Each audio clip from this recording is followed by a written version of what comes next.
All right, well, we'd like to thank you all for taking the time to join us. We're here with the 5th grade team and administrators and math interventionists at Phillips Elementary. And we've encountered some different things as far as addressing math throughout the state of Virginia. And last year, a number of schools struggled when you look at SOL results, and folks were having a hard time just kind of prepping for the rigor of the new course.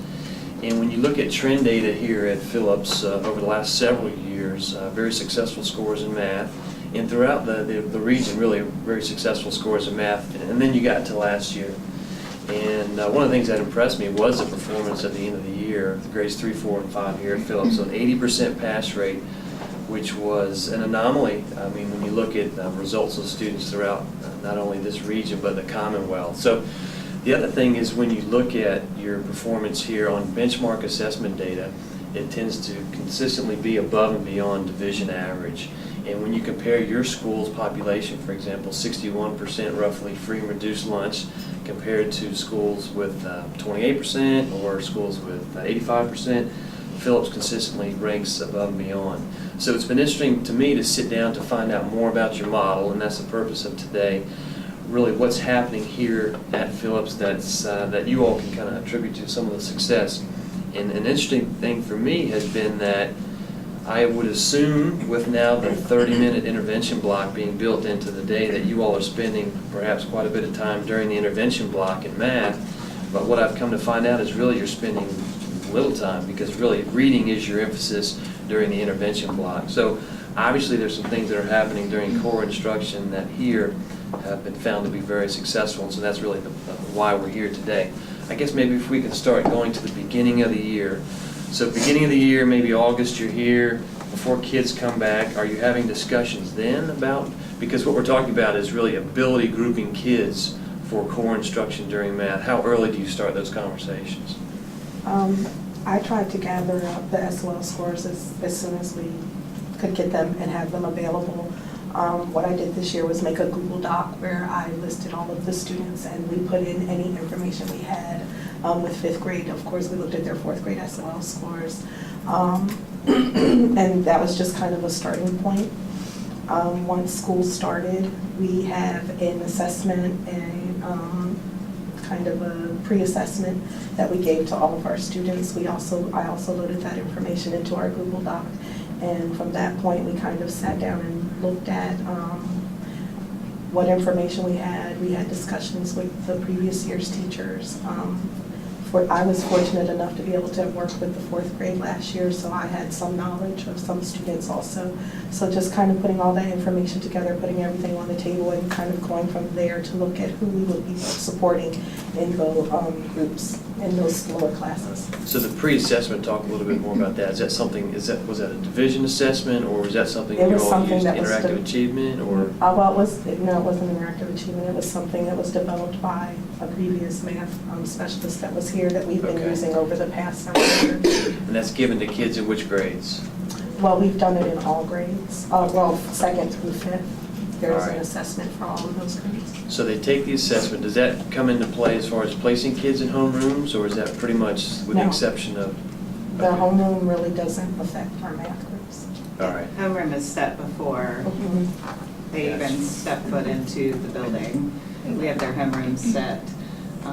The only academic piece that really takes place into setting kids into a homeroom is the inclusion kids are placed into one homeroom class. But it doesn't, I don't look at their math scores in order to place their homeroom. Okay.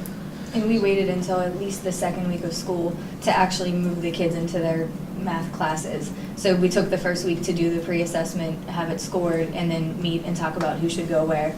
And then the following week is when we finally split them based on their pre-assessment. And so this model that you're running is grades 2 through 5? All right, so grades 2 through 5. So kids start out more of a heterogeneous mixture unless they're in an inclusion classroom. So you have either 3 or 4 sections per grade level? All right, so here in 5th grade you have 4 sections per grade level. Yes. All right, so my kids start out with me in the morning, and then I'm teaching all my subjects all day. All right, and then for math on a Monday, I guess, we'll talk about planning in a second. So typically on the Monday, what happens when it comes time for math? Do my kids get up and go, or some stay, or what's that look like? Just depends on what group they're in. Some teachers do keep some of their homeroom kids. but not really a whole lot of them. They really are moving to different places. And we decided to take 5 minutes from social studies and 5 minutes from science, and so that we would have 10 minutes transition time, so we didn't lose Okay. any math instruction time. So we still have the hour and then the 10 minutes for transitioning there and transitioning back. So we Okay. didn't lose any of the instruction time. So everyone's teaching math at the same time, so Mhm. 60-minute block? Mhm. All right. And the 4 rooms from an ability grouping standpoint, you've got 4 rooms, you have a fairly large special ed population in grade 5. So kids go and talk about I guess, do you have 2 lower ability groups and 2 higher ability groups? What do the 4 Right. rooms look like from an ability standpoint? That would be correct. There are 2, we have special ed kids in 2 of those classrooms, and so the special ed teacher and I kind of flip-flop our time between those 2 because she has to meet the IEP hours, and we want to make sure that those classes have an additional adult at all times. So our schedule kind of flip-flops around that. And then the other 2 classes are the higher ability groups. So you referred to the lower ability groups that support groups? I call it a support class. Support class? Yes, All that's right. just what I like So to call because it. of the large sped population and your 2 support classes out of the 4 classes, they're almost split, or maybe depending on ability, initially, your first set of groups, let's say. And in the other 2 rooms, are the groups somewhat equal as far as ability, or is there a higher high and then a medium Mhm. group? It's a true ability group. Okay. And then what about numbers? Typically, if I'm in a higher group, how many kids can I expect to be in a class, and then middle, and then support? We have no more than 20 in our groups. I have 20. I think I have 22. Oh, So it's a sorry. little bit more than 20, Yeah. But but there's 18 I have and, 18. yeah, I think there's 18 Wow. in both of the lower. But when we group them, we try to make sure that their numbers stay, we're trying to keep them lower than ours because we The don't. support group. Yeah, in the support group, we want the numbers a little lower so that they can actually get the support. Mhm. And for us, I mean, our students don't need as much guidance, I guess, and so we Okay. can afford to have higher numbers. Mhm. So also the beauty of the support group is from a student-teacher ratio standpoint, you have additional human resources. So, Right. so in the higher and medium groups, you've got 1 teacher in there, Correct. and then we'll talk about what that looks like in the room in a second. And then the support groups, you've got, let's say we were in 4th grade, you have 3 teachers in 4th Mhm. grade? Yes. That's a little bit easier to explain. So in 4th grade, you have 3 teachers, Correct. high, middle, and then the support group. Mhm. And who all is in the room during the support group for the complete 60 minutes in 4th grade? The classroom teacher, the interventionist, myself, and the special ed teacher. Okay. And you mentioned in 5th grade, because you have 4 sections, then you just float between the 2 Correct. rooms that hold inclusion students. All right, so in 4th grade then, let's talk about the days of the week. So in the support group, you've got 3 adults in there, the math interventionist, the sped teacher, and the regular ed teacher. A typical week, Monday and Friday look a little bit different, I think, from Tuesday, Right. Wednesday, Thursday. Correct. Typically on Monday is when we introduce our new skills. It's typically a whole group day. We're introducing, like I said, whatever our new skill for that particular week is. So in 4th grade, we kind of take turns with that position, position of who's doing the actual instructing. One of the 3 adults in the One room. of the 3 of us, and the other 2 are really walking around monitoring students, making sure they're on task. We do usually a notes page so that they have something to take home with them when they're doing homework throughout the week. So those other 2 teachers are monitoring and making sure that the kids are copying their notes correctly or making sure that they have the information correctly in their notebooks. So and typically it's an all-day whole group thing. Depending on what the skill is, we might have an activity that they're working on, but it's typically a whole group activity on Mondays. Tuesday, Wednesday, Thursday are our small group days. We typically have 3 groups. We have a guided group, which is the current skill that we're instructing on. So that's in the classes where there's only 1 teacher, that's the teacher guided group. We have, excuse me, we have a review group, which is reviewing skills that were taught the previous week or 2 weeks or 3 weeks, where we're going over that skill and giving them more time to work and practice with that skill. And then we have an independent group, which is usually on the current skill. Sometimes it's on the review skill, depending on how our assessments are looking at any point in time, but it's something that they can do independently. Sometimes it's a game, sometimes it's just more practice on whatever that skill is, depending on how our assessments are looking at any given point in time. And then typically Friday is an assessment day, and we use IA for our common assessments. All right, so for Tuesday, Wednesday, Thursday for grade 4, if I'm in that support group, and it sounds like it's pretty much a small group throughout the 60-minute block, do I? For most of it, yes. For most of it, I'm rotating between the 3 teachers, and they're all doing something a little bit different? There's one group per day. So each teacher has a particular group in the support class. I typically do the guided group in 4th grade. So whatever the guided activity is, I'm typically in charge of that. With a third of the kids? With a third of the kids. And then And then Tuesday, they rotate to the next center, and Wednesday, they rotate to the next center. So by the end of those 3 days, they've been in all 3 of the centers. So it's 1 center per day. Okay. And so in 5th grade, if you're teaching the middle or high group, then you've got the same thing. You've got really kind of 3 stations or 3 rotations, Exactly. but you as the one teacher, one adult in the room, just facilitating that process. Well, and the notebooks, the interactive notebooks are very useful. I mean, the notes pages each week that the children get are laid out step by step. So then when they're doing the 2 groups that are not with us, they're able to go to the notebook, find the step-by-step process, and they know to look in there first. And if they're still stuck, then they can come up and ask if they need to, or ask someone in their group. But generally in my class, and I'm sure your class too, they're able to do both of those 2 activities independently. We're normally only interacting with our guided group, and the other 2 groups are working independently, and they know, where to turn in their work and what to do when they're done. And so it's just if it's an extreme situation that they would need help, because they have resources available to them. Okay. And maybe this varies by grade level at the school, but did you all reach consensus at the beginning of the year and say, I volunteer for the support group for the 9 weeks, or I'll be it for the year? How does that happen? Leanne said that she enjoyed working with the support group, so that was easy. Yeah. Okay. And so and you work with a support group, Liam, for the year? Yes. Okay. All right. And I have an inclusion class, and so I took the highest group as a bit of variety for my day. So. Okay, gotcha. And All then we right. got the leftovers. And what about Friday? Maybe talk a little bit more about Friday. Does the assessment look the same in each room, or? Yes. It is a common assessment. It's a common assessment, Yes. okay, all right. And then from a planning standpoint, when is that created? Is one person responsible, or does that happen during the I season? typically do the All right, so assessments. math interventionists Mhm. take care of the assessment? Yes. All right, We do our testing in our homerooms on Fridays, though, because okay. every other Friday we have our CLT meetings, and so we normally just keep our students to just try to get our testing done as soon as we can. And so on Fridays, we don't switch classes. Gotcha, all right. So you have your homeroom on Friday, and then you use IA to administer the assessment on Yes. Friday? Okay. And then how do you do that here? Do you have several laptop carts for grade 5 that Each are 5th pushed down? grade classroom has a cart of laptops available Okay. to them to use. All right. And they partner with another grade level teacher, like Third grade. Ms. Cutshaw, they partner with a 4th grade teacher, and they share laptop cards. So it's available to all of our grade levels. They only have one person to have to fight over the laptop cart with. Everyone here is Right. we're all very Yeah, I mean, flexible, they so don't- it's never yeah. an issue. We just say, hey, I need it this time, and it's never an Well, issue. raise your hand if you're new to the grade level or new to your position. All right, so 3 of you are pretty She's much. kinda new new. to She's the I grade took a level. 2-year hiatus.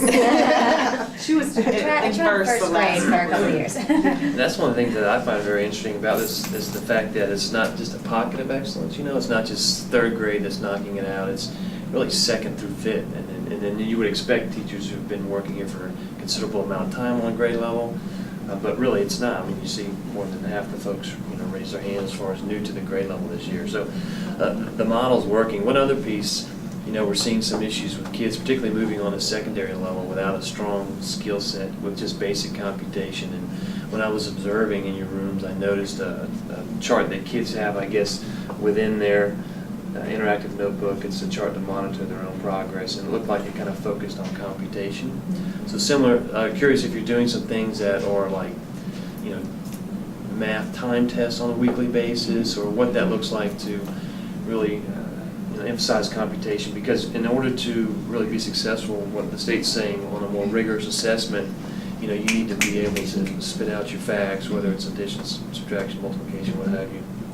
Yeah, we kind of came in knowing that every year the kids struggle from 3rd, 2nd through 5th with math facts especially. So that was one thing we were trying to see if that would help with them memorizing their math facts. But we also, with our problem of the day and our homework, it reviews a lot of computation, and we go over homework every morning. So they're seeing the process for all of, addition, subtraction, every day, basically, in some form. So it's just showing it to them repeatedly, and I think it's working, especially with the math facts. Yeah. And the time tests are nice that we do on Wednesdays because the kids are excited about it. So you have to use a stopwatch on the Promethean board, and at first they're working on just finishing the 50 problems within the 5 minutes, and then eventually they work on finishing all of the problems correctly in 50 minutes. And then once they're doing that, or 50 minutes, 5 minutes, and then once they're doing it, that would be horrible. Once they've done that, then they work on doing it faster. So they get very excited about it, and I race against my kids. I know she was Yeah. In our classes, that's their goal, like to beat the teacher Yeah. by the Yeah. end of the year. So that's every Wednesday? Yes. Every Wednesday, Yeah. they get excited. You say, okay, it's Wednesday, and they go, yes, and we get out our time test. And, Yeah. Is that during the beginning of is it homeroom you do that, or the beginning In of our your math class? classes, Your yes. math class, Mhm. okay. You mentioned problem of the day. Mhm. How do you determine what goes up? Is it one problem or is it several problems? Some schools have looked ahead to pacing and found more difficult skills and said, we're going to, kind of build some background knowledge. We're going to put those up front. How do you handle the problem of the day here? Problem of the day is another thing that was kind of left over by our math specialist that was here before, and but we continue to use it. And there's a review skill, and then there's a current skill. So there's two problems in the problem of the day. The first one is something that we've already covered, just for them to see it and go over it and keep it in their mind. And the second the second question is typically on the current skill. And do you all go over those, review those in Yes. homeroom or at the beginning of the math At the block? beginning of the math block. So every fifth grader has the same problem of the day? That's kind of how they get settled when they come into the room, because we're Right. switching. We always have the problem of the day up on the Promethean board, and they have a hard copy in their notebooks. And so they just come in, sit down, and do their problem of the day, and that's because you have kids filtering in and out. And so that's kind of our way to get everybody on the same page. And then we go over it once everybody's finished. What about unpacking standards? Some schools are struggling with that. I don't know how much time you took to do that at the beginning of the year. Did you feel it was a worthwhile process? How have you used the results of that? We took a day of professional development. Instead of having someone come in and speak to them, we just took the whole day to work at a table for them to unpack standards. And then, they can share with you whether they felt it was useful or, to lay it out. But we spent the whole day. I did a very brief, breakdown in the morning of this is how we're going to do it. This is the tools I'm giving you to do it. And then they went to work on it. I think we really we're constantly looking at our IA data, and we'll switch our kids out, based on who missed something, who's struggling, who's doing better, can move out of a class. So when we do CLT, this is when we discuss these scores from their test that they took this morning, and really that's what we go by, and that's how we form our groups and rearrange our groups as needed. I think unpacking the standards helped in the beginning of the year to understand what exactly it is that they need to learn.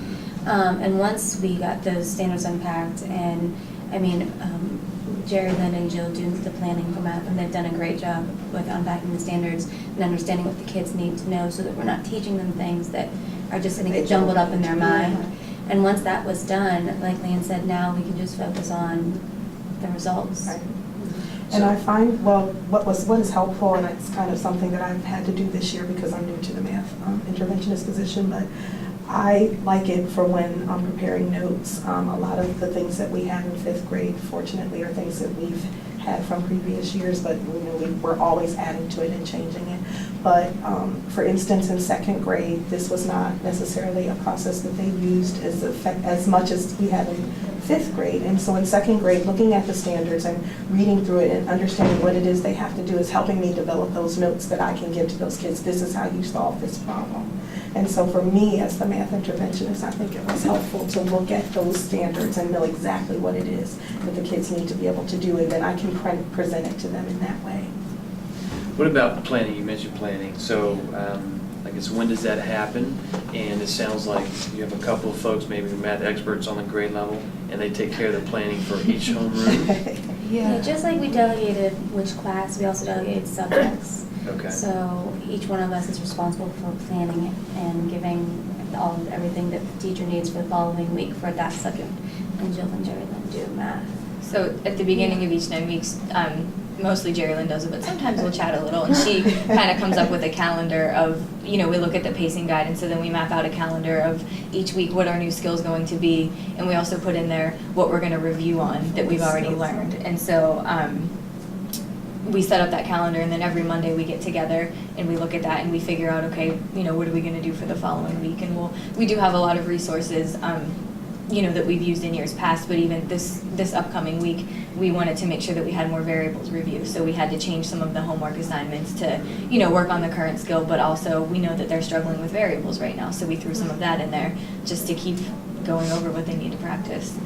So regardless of which math class I have, support group or high group, I'm still taking the same homework home. Right. And I found that interesting when I walked into the rooms. I saw pretty much the same assignments. I guess the differentiation piece for you all comes in with the human resources and the support, or perhaps strategies to address those particular skills. So, Yeah. I mean, from a rigor standpoint, students with disabilities are still being held to the same standard. It's just that within small group instruction and a lot more hands-on, A lot more support, a lot more or support. they're getting different strategies or things of that sort, Right. yes. And then what about grouping, Leanne? You talked about how often kids will move in very fluid groups. How does that happen? So do you come together every 2 weeks and say, all right, let's look at data during CLT and Right. we'll talk about moving kids, or how often does it happen? Or does it vary throughout the year? Well, we definitely talk about it at CLT, and I'm just kind of a list person, so this was something that I did and made available to all the teachers. So it's on the Google Doc, and so this was one thing that we would be talking about today in CLT, looking at our last couple of common assessments. And then today, they took a mid-quarter assessment where they're reviewing all of the skills from the quarter. So we sit down and look at this data and see who needs help, who's getting it, who needs to move. But everyone understands that the groups are very fluid. And at any time, we can move a child in or out. And that's just kind of a common understanding that we all have from the beginning. None of this is set in stone. Some kids are going to do better when we're working on certain skills, and some kids are going to do worse. So it's very fluid, and everyone understands that can happen at any time. So for monitoring student progress, I know that in this spreadsheet here, you've got all 5th grade students, you've got students in the support group highlighted, and then it's names in the column, and then skills across the top. Well, what the assessment was on, basically. What the assessment was on. Okay, all right. So that we're just kind of looking at, what exactly it is that they were being tested on. All right, and then the last thing I'd like to talk about is just a typical CLT meeting. What's an agenda or a day like? So you meet, how often do you meet, and for how long, and then a typical agenda? We meet every other Friday for an hour and a half. Our kids have double resource blocks. So 3 through 5, every other Friday meets for an hour and a half. And when we meet, we have our agenda. This is the agenda for today, although you weren't included. And we list everyone that's there, and we generally have math conversations about whatever the assessment was for that week, as well as language arts, and then anything else that's coming up, like the research and language arts that's coming up that we need to talk about. But we kind of split our time between language arts and math during CLT. Okay. Is there anything you can think of when you look to the end of the year, kind of like SOL Blitz or any unique program on top of what you're doing in core that you would attribute to success in math? Honestly, I think that we do so much review throughout the quarter. I really think that makes a huge difference. I think that we're constantly bringing up these previous skills that we've done, so it's never really like we teach it and then they never see it again until the SOL. As far as the end of the year, I don't think we did anything special. I mean, I can't think of anything that we've done special at the end of the year. We're still reviewing all the things, the skills the same way that we had been all throughout the year. We provided a bit of extra time last year with the new assessment coming out, to provide kids with, additional time to review. So there was a little bit of extra time, but nothing out of the ordinary, nothing that you would attribute to anything special. We just, our last math interventionist just came to me and said I could use some extra time, and so we just kind of started finding as much time as we could, where we could, to dive into it and get them more math time. because we knew that new test was coming up. I really think the biggest thing is that every single teacher, grades 2 through 5, are on the same page. We're doing the exact same skills at the exact same time. We're using, generally the same strategies. I know the support groups use the same strategies. We tend to use the same strategies. And every teacher is doing the exact same thing. So even when our kids are in homeroom, if they need to ask me a question but they're not in my math class, I can tell them exactly what they need to do because I know what everyone else is doing. And it really is a very collaborative environment. I mean, when you have the ownership for each other's kids, Right. it's pretty powerful. With your schedule, the reading interventionist really is able to see able to participate 2 through 5, every intervention block for reading. But with math, really the priority here this year has been, because Ms. Workman cannot get into, because she does participate in every core, 2 through 5, she can't necessarily get into every intervention. Yeah, and our intervention piece, as you said at the beginning, is very heavy on the language arts piece. I mean, we do math intervention, but it's heavier on the language arts piece because that's our area of focus for improvement. So it is heavier on that end. So we do, Ms. Press does attend every single grade 2 through 5 intervention block. But we make sure that Ms. Workman is, because our focus is in language arts and intervention, that she's, scheduled into every core block for math in grades 2 through 5. Right. And even though sometimes, you don't get to be with intervention, you'll have your lunch bunch. I have a lunch bunch in 5th grade that I do work with. So, Okay. And if I see that need, then I try to work it into my schedule. Or like with 4th grade, their intervention is when I'm in 2nd grade, I think. So sometimes I will provide resources to them. I know some of them do pull their kids back they have their own lunch bunch. So I will provide them resources as needed also, since I can't physically be there.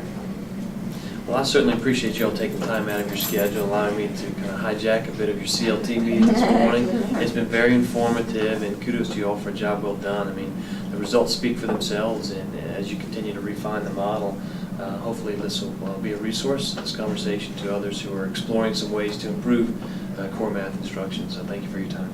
Thank you.